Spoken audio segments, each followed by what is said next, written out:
First, Vicar, let me take you to the flower bed, because, when I first saw her, she was sitting in the garden out the back of a cafe, and she had a daisy in her hair.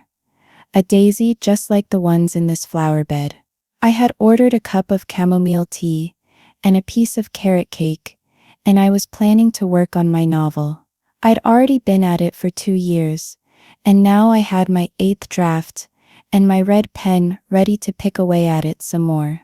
At around page 10, I placed the salt and pepper on top of my pile of pages, and I went to use the washroom.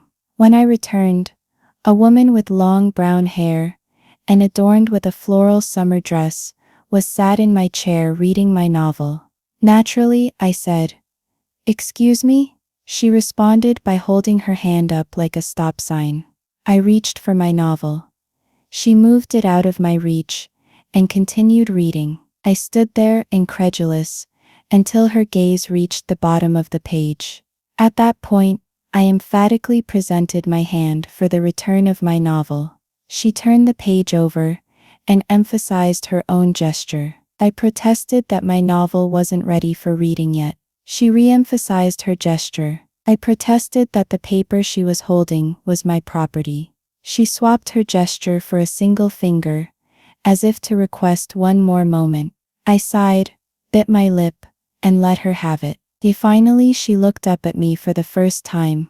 I saw the daisy in her hair, and beneath that, a face more beautiful than the summer sun itself. Pure, natural, unashamed beauty. After looking me up and down herself, she declared with a mischievous smile that she was going to keep my novel, and that if I wanted it back, I'd have to meet her at the wooden bench in the park in 1 week. This said, she stood up and walked away. I called after her, protesting that my novel was rough, unfinished, my property. She was already out of sight.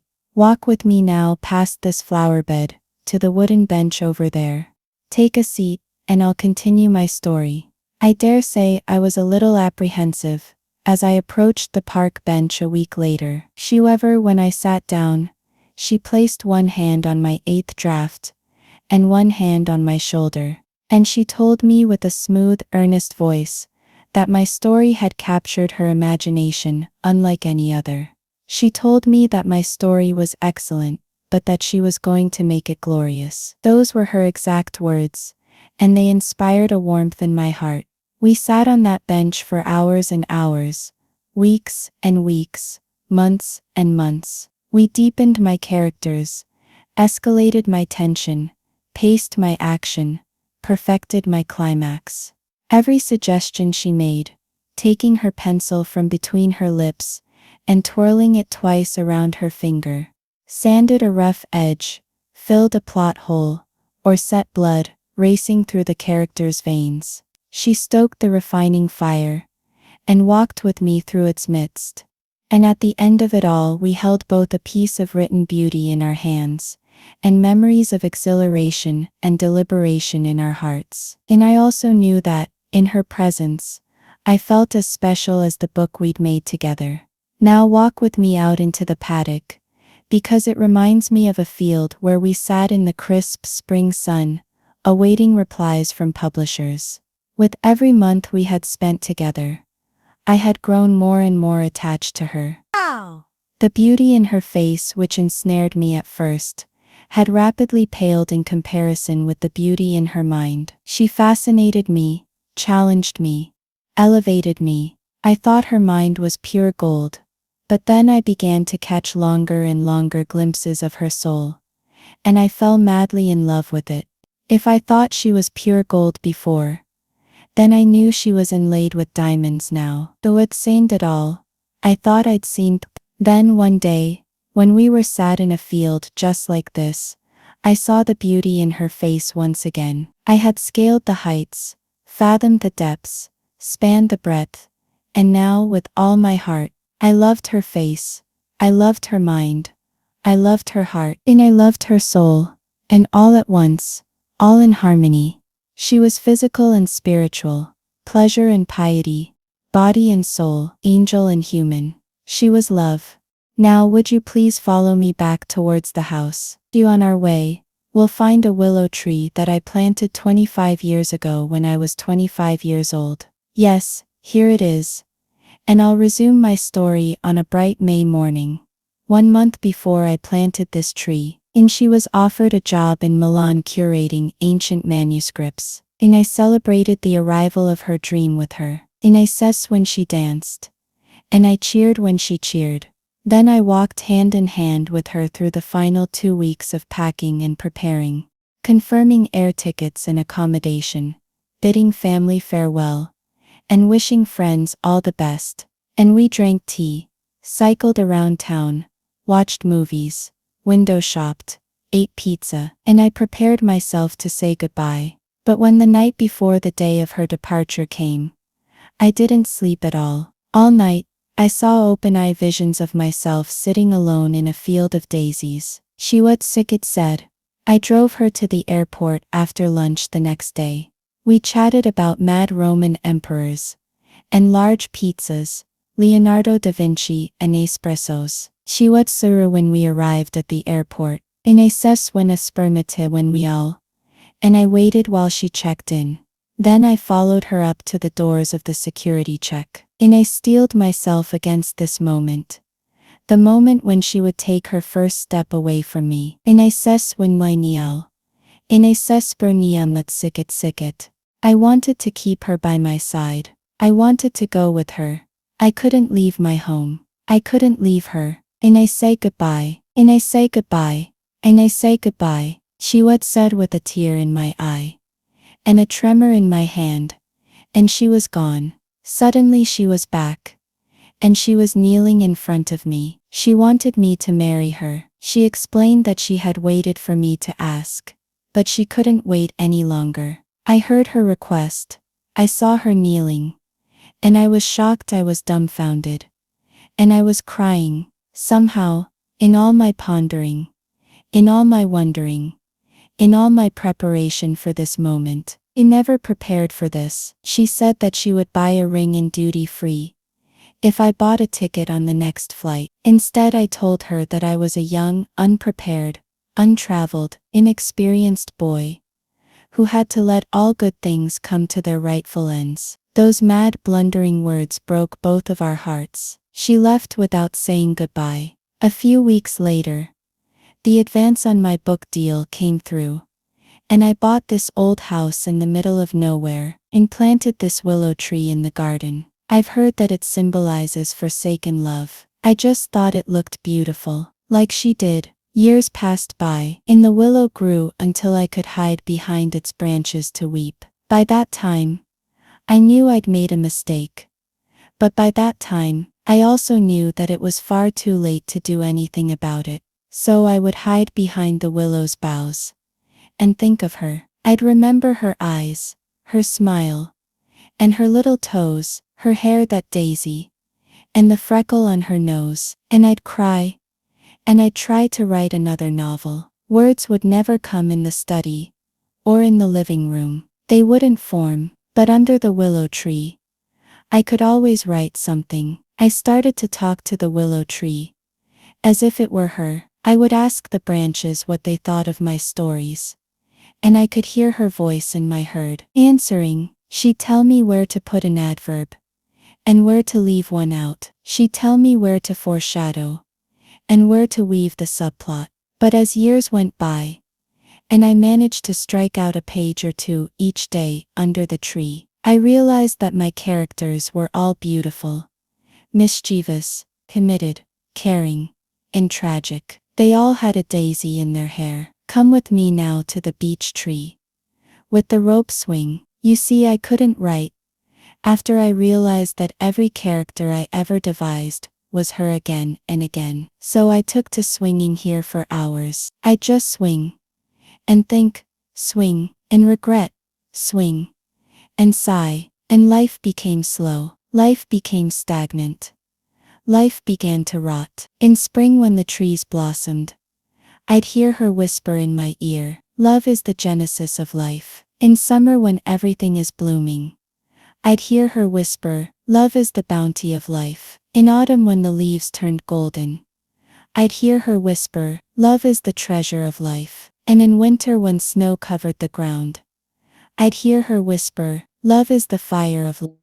It sounded beautiful. It sounded right. It told me I desperately needed what I'd forever lost. Thus she haunted me, and I cried over it, and I swung. And she haunted me, and I cried and swung. Come, let's keep walking towards the house. Like I said, I couldn't write anymore, since words were still my skill, and my bank balance and royalty slips were slowly disappearing. I accepted a position at the local paper, proofing articles. This job began to fill my days, and I only visited the rope swing for a few minutes each evening. She would always speak to me while I was there, but her voice grew quiet in all other places. Evening visits to the rope swing became like sacred rituals, singular moments of communion. I began to wonder if everything else in my life was ready to take a step beyond her. I began to contemplate saying the goodbye that I couldn't say at the airport. I even missed a couple of visits to the rope swing. Then I missed a month of visits, then a year, then 10 years, and I thought I was free.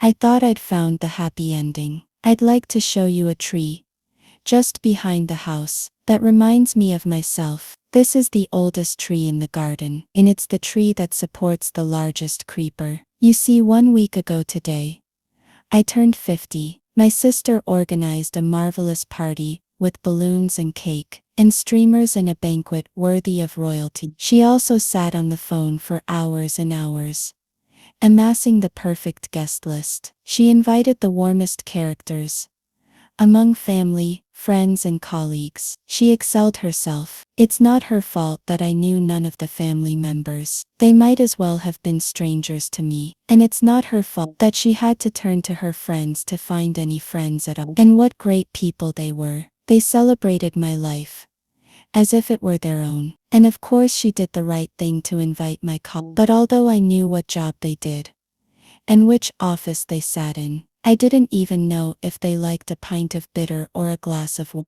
Every guest had a spouse and children and a picturesque family life. My sister couldn't have known that that party would remind me for the first time in decades that I'm still a haunted man. I'm an old, gnarled tree, overrun by a parasitic creeper. How many times will they have to tell us that there are no happy endings before we'll believe them? And I imagine that is why my sister sent you, the local vicar, to walk round my garden and listen to my story. And I am thankful. She's always looking out for me, and she's a firm believer that simply telling the story helps in some way. So thank you for driving all the way out here and putting up with me. The dear local vicar, who had listened silently with her handkerchief to her eye, spoke for the first time. Your sister did ask me to listen to your story, but that's not the reason she sent me. The vicar wiped her eyes and breathed deeply. Do you really think it took your sister hours and hours on the phone to invite her own friends and family? The vicar wiped her eyes again and placed a hand on her heart. She was preparing your birthday present. Do you see the car coming up the drive? Do you recognize the face sat next to your sister? That face has the same story. Her parishioner burst into tears. The vicar embraced him, and they swayed back and forth until the car came to a stop outside the house. Isn't this tree just the perfect spot? The vicar said as she took a gold ring from her pocket. She still wants to. Do you? He took the ring from the vicar's hand, and he cried louder, cried stronger, and cried happier.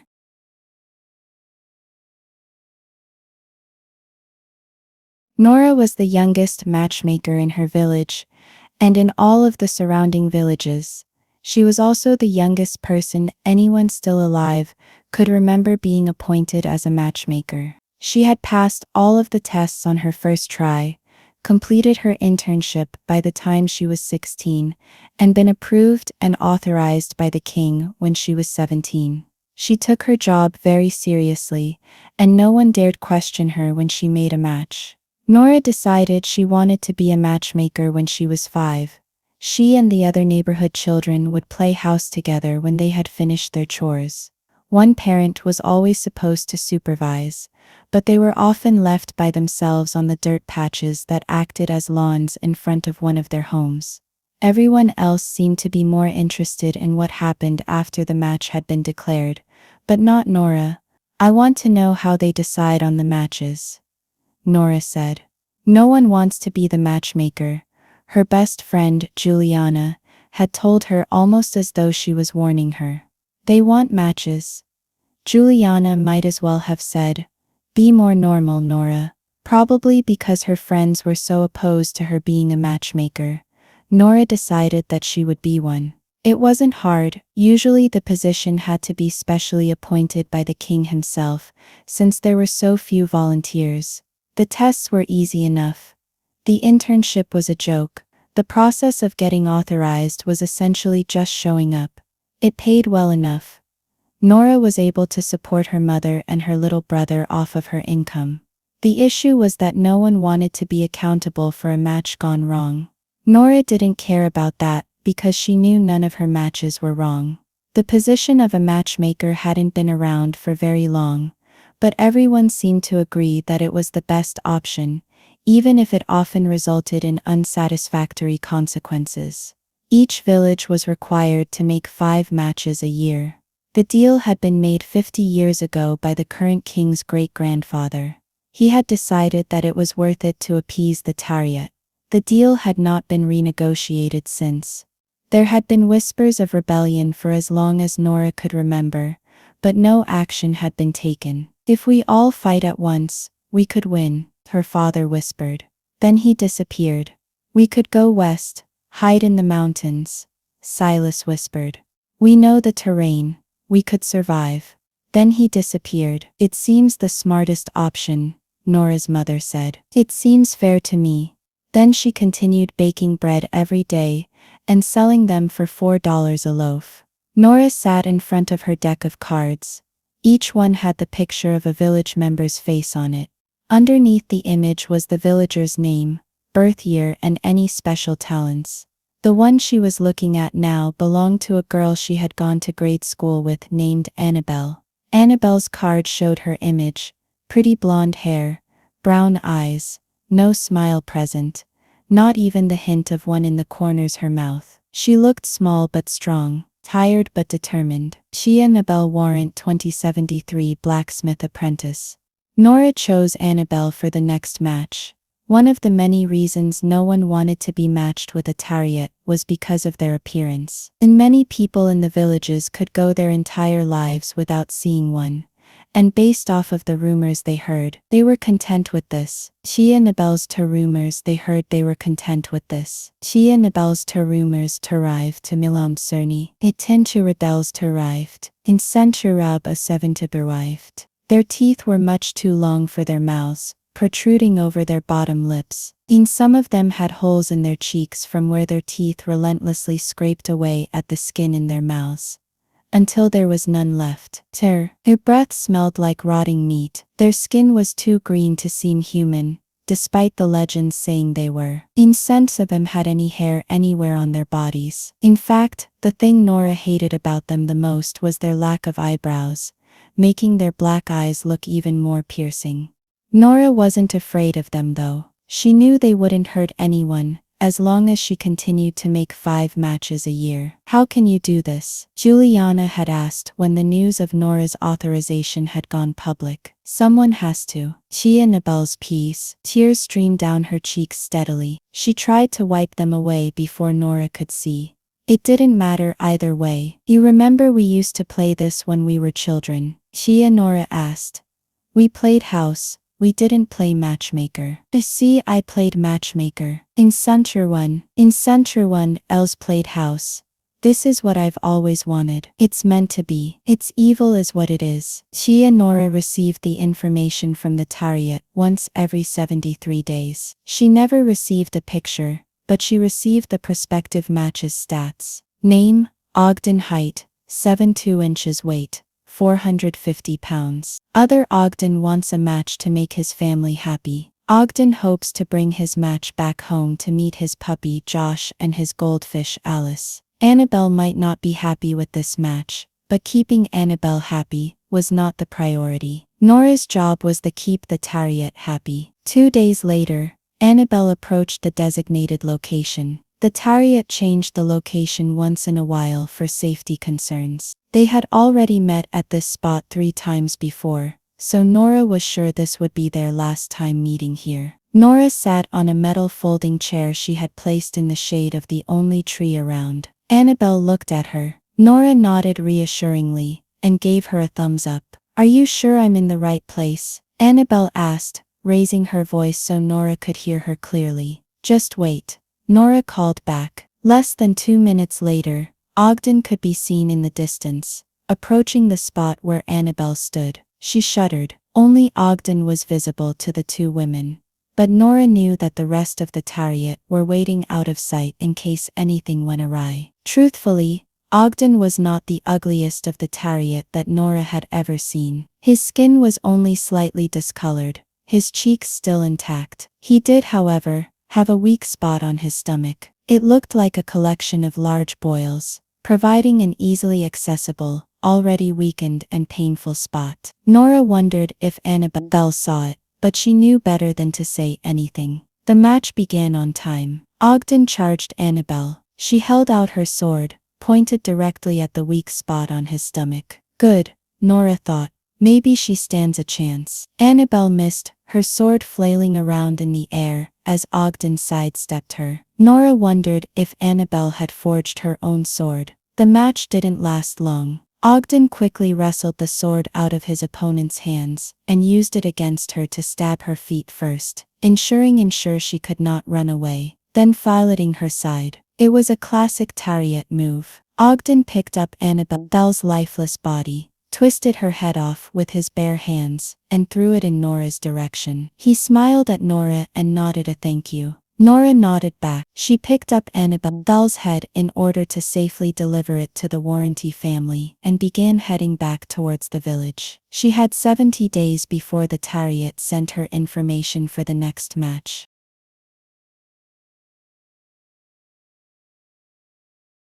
The night was chilly and cold, and the breeze had a bitterness in it that seemed to hint at a premature winter for the inhabitants of Colesbury. Almost everyone in the little village was sheltered against the stiff wind, huddled against the oncoming cold front behind shabby wooden clapboards or thin, fraying blankets. Nothing was to be heard in the village except the howling of the wind and the occasional clopping of horse hooves against the cobblestones. Lord Tybalt of Colesbury was braving the frosty night air with nothing but his horse, an expensive velvet cloak, and grim determination. It was out of character for Tybalt to be venturing out into this weather. "You will catch cold if you remain outdoors too long," his wife, Lady Margaret, fretted, and let alone at night. "So many scoundrels lurk about in the night time." But Lord Tybalt wouldn't risk his honor, or his nobility, if it weren't important. Tybalt drew his cloak tighter around his shoulders and shivered, not at the nip in the air, but at the cacophony his horse was making as its hooves clattered against the stone.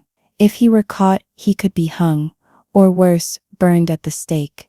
It was no small thing, venturing out into the forests, just outside of Colesbury. All sorts of things could go wrong.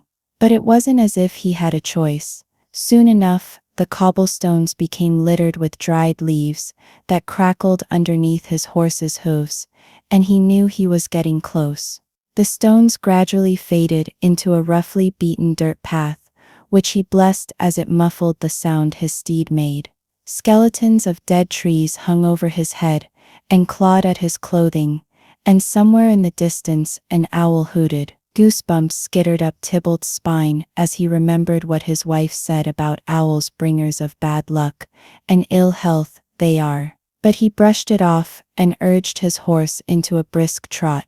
The sooner this was done, the better. Finally he passed the gnarled old pine tree his servant was telling him about, the one that spewed sap from its knots, like pus from infected wounds, and he saw it, the smoking, unevenly lit shack, flanked by a lopsided sign that proclaimed, "The Witch Doctor." Below the words that were written in the vernacular was a strange, scratchy script, most likely a translation into a language Tybalt doubted really existed. Lord Tybalt dismounted his horse and rapped on the knotted wood door, tense.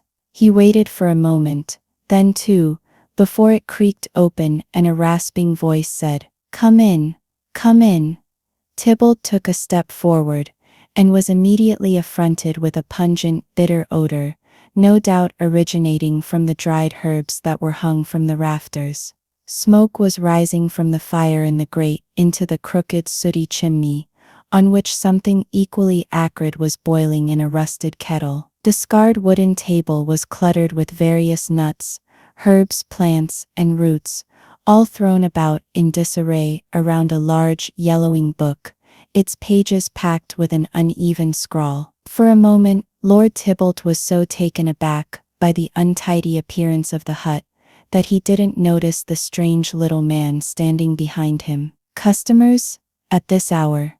Very unusual indeed. Tybalt started and whipped around to face a short little man with wild, overgrown white hair and an assortment of rotting, crooked teeth. His eyes seemed to be arranged on his face lopsidedly, his nose adorned by several large black moles, and wearing a burlap garment smeared with soot and soil. Lord Tybalt swallowed to disguise his immediate disgust for the man. "Are you the man everyone speaks of as the witch doctor?" Lord Tybalt said in a tremulous voice. "It says so on the sign, does it not?" The man cackled.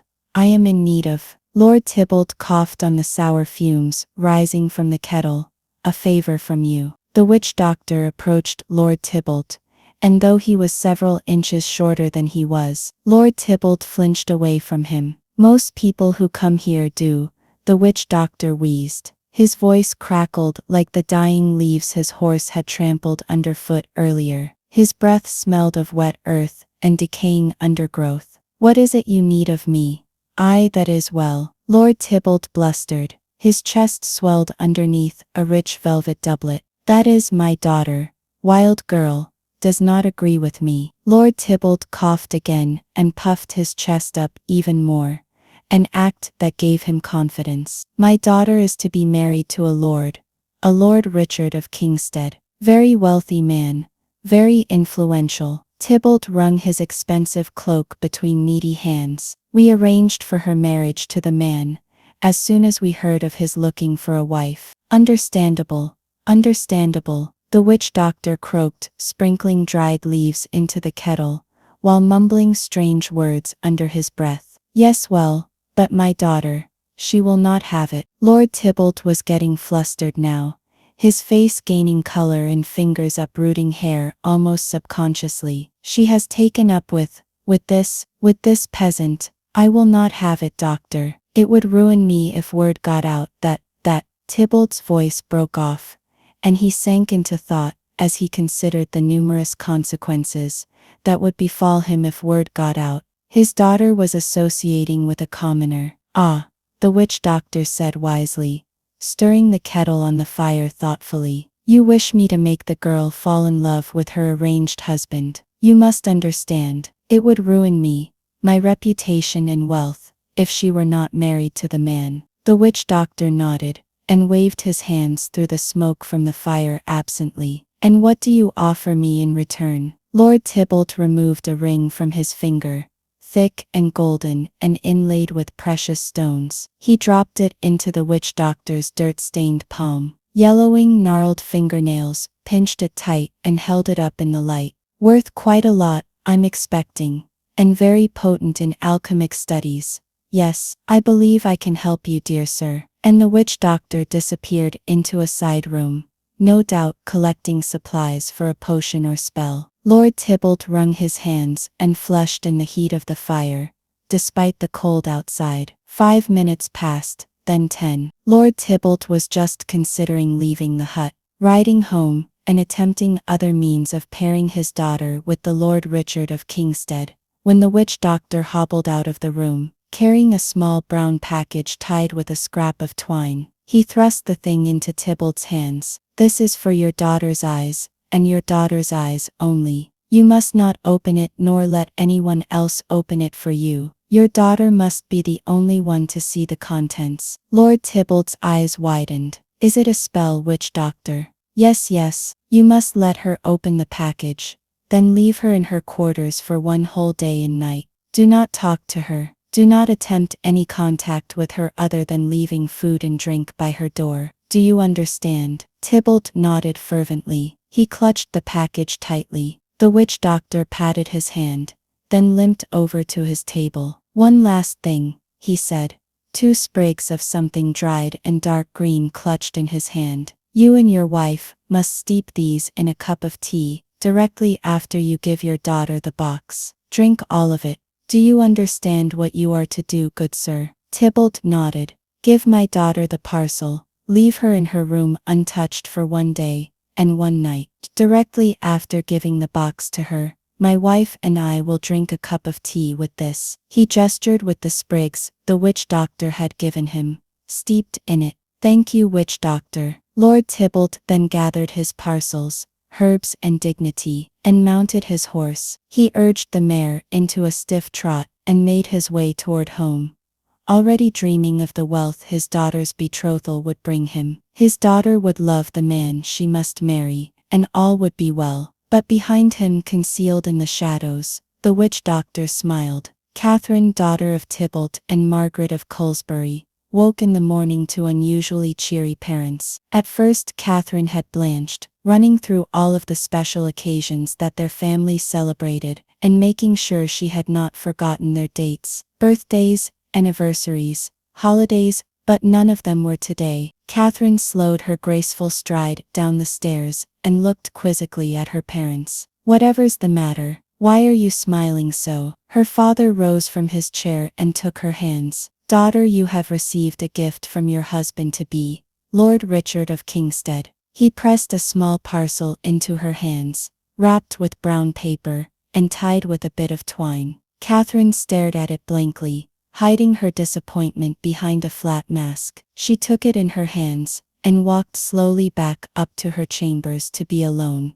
Closing the door behind her, she sat down on her bed and tore off the paper slowly, as if dreading what might lie inside the tiny brown package. The first object she saw inside the package was a thick golden band, inlaid with all sorts of gems, and obviously worth a great deal. She turned it over in her hand and admired it as it glittered in the early morning light. The second was a small piece of paper with the address of a stables near her, one that could arrange voyages for 2 to faraway towns and villages. With it came the description of a house in a town called Abercombe, a river town far away from Colesbury. The third was a palette of homemade paints, meant to, as the note that came with it proclaimed, conceal one's identity, along with thick woolen traveling cloaks, to keep 2 people warm on a bitter winter night. And lastly, there was a yellowing envelope, filled with dried rose petals, a symbol of true love and a prosperous future.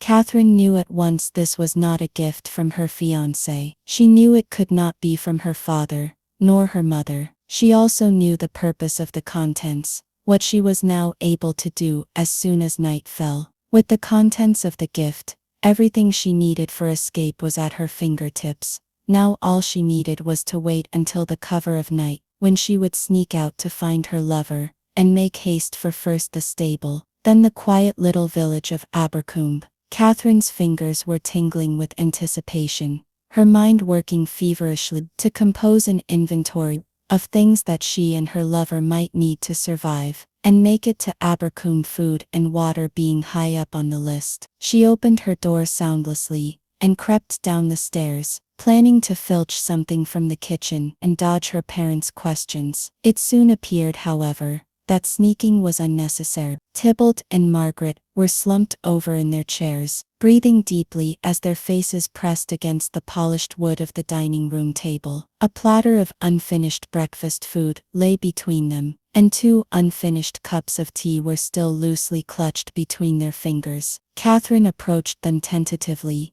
made sure that they were only asleep, not dead, thanked the heavens, and sniffed the dregs of tea left in their cup. It smelled foul, bitter and sharp, making her nostrils sting. The sender of the package had drugged her parents' morning tea. This changed things, thought Catherine. With her parents unconscious, escape was now possible as soon as it suited her. With this in mind, Catherine trekked through the forest on the outskirts of town toward her lover's house, who at that very moment was removing the paints he used daily on his face and teeth to conceal his true identity. At last Catherine rounded the corner by the old pine tree that was spewing sap as a wound, did pus, and saw her destination, where her lover was waiting for her, a crooked shack labeled with a sign that read, "The Witch Doctor."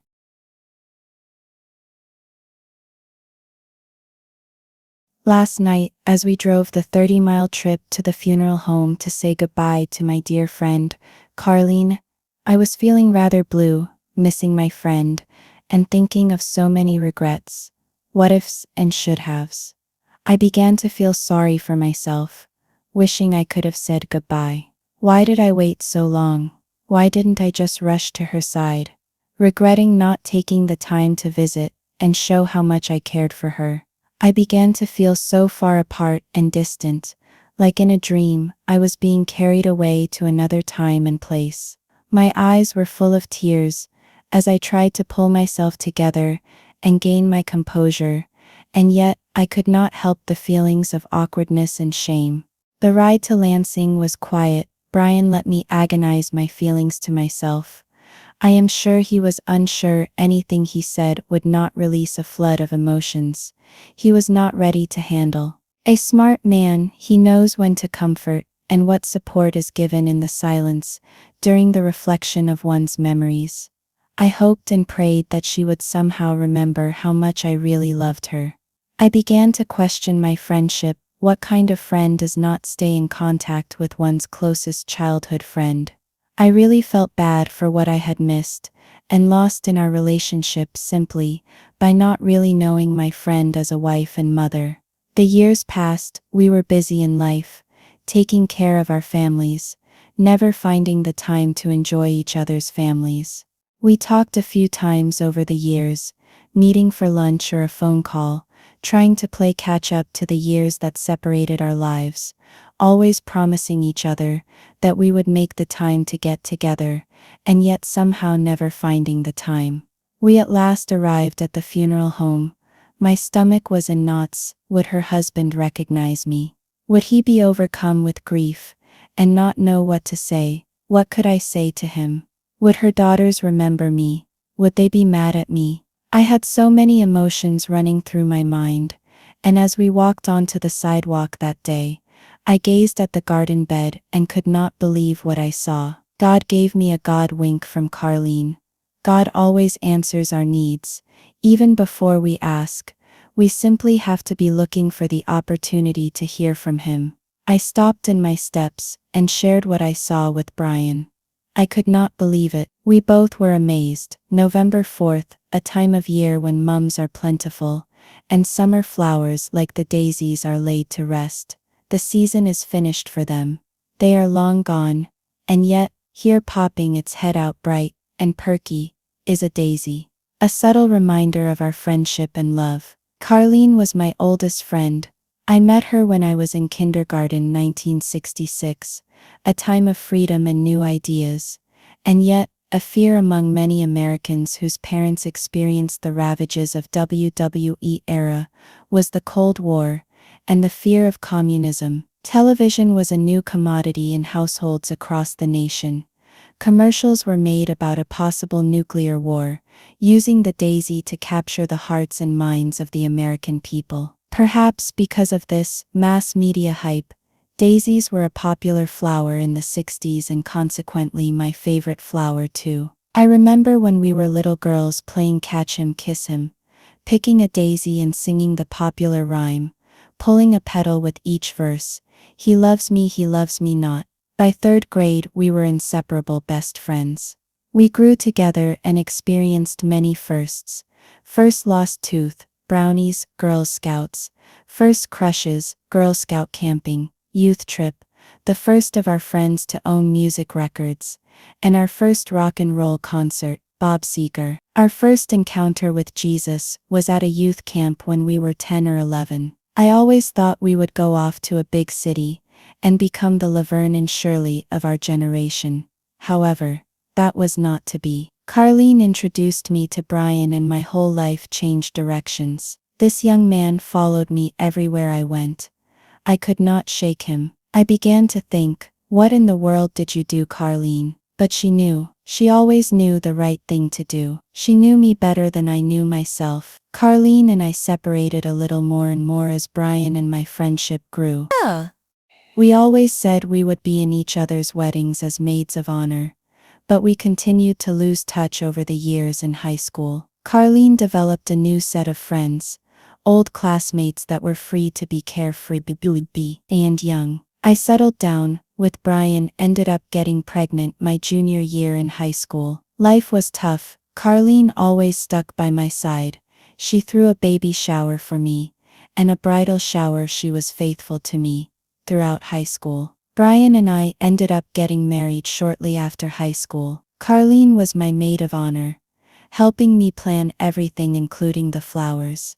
She helped me pick them out, lemon yellow and lime green roses with beautiful daisy bouquets. I remember her coming to my side that day in the church getting ready, and as she walked in, she had a beautiful daisy tucked up in her hair. The sight of that flower in her hair made me smile, just like it does today. When I recall those fun days of carefree living, I thought it was such a whimsical fun thing to do. I will never forget her friendship and care. The daisy I saw last night reminded me of her. Carlene introduced me to my husband. Without her, I would never have dated him. She always took care of me. I will forever be grateful for our friendship. So many memories flooding through my mind. Today I am grateful for our friendship, and the reminders of his great love for me. In the gift of friendships and subtle reminders that he cares, even in the midst of our pain. He gave me a God wink from Carlene, and I will always remember how much she cared. Thank you, Carlene. When I needed you, I did not even have to ask. You were there. We will meet again, my friend. So long. I will love you forever. I will like you always, forever and ever. My good friend, you will be.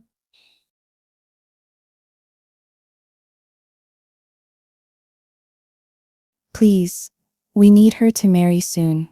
The woman before me begged. I sighed. I had already tried to explain to her that matches were made when they need to be, not upon demand. Listen, Mrs. Denise. I need you to accept that matchmaking takes time.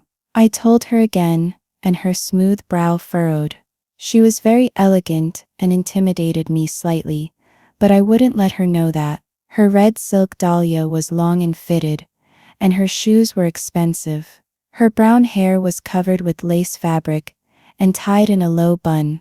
She took 3 deep breaths, like she was trying to stop herself from yelling at me. She repositioned her veil and surveyed me with her piercing blue eyes through the silky material. Madam Certain, I know matches take time, but my daughter's match appears to have taken 3 years. I mean, even my youngest, Esme, has already married, and now Farron is running out of time before she becomes an older bride. Mrs. Denise cried, and I felt a twinge of pity, not for the insufferable woman before me, but for her eldest daughter, supposedly not good enough for a match. Okay, Mrs. Denise. I will look one last time, but remember, my gift does not always work on command. I warned her, but she was already seated and staring expectantly at the crystal ball on my little table. I inwardly sighed and sat down opposite her, my hands resting on the smooth, cool glass of my seeing ball. I closed my eyes and slowly started to murmur the ancient words every matchmaker knew. Pentru dragost, pot semi foluses, cadul simos cadul si one noun, femia use my gift. And see for a girl her match. He waited for a moment, for something to appear in my ball, and was about to look away as a blurry image surfaced from the murky depths of the sphere. Dibor perchen irantiki my intramigimon, before tideriadiamon, Dibor perchen nimosa rhyme. Mrs. Denise couldn't see anything herself, and she looked tentative, perched on the edge of her stool. She caught me looking at her, and I raised my eyebrows, as if to say, hold on. I looked back into my ball, and saw with a start James Carroll, the butcher's boy. Hinso keys, Iber pedals borchin. His dark hair and tanned skin made him look like every other gyps boy I knew. But what made him stand out to me was that he had his mother's eyes. They were pure black, and seemed to look into the soul. Well, Mrs. Denise, it would appear that this time I have seen a match for Farron, I stated and bit my lip to stop myself from screaming.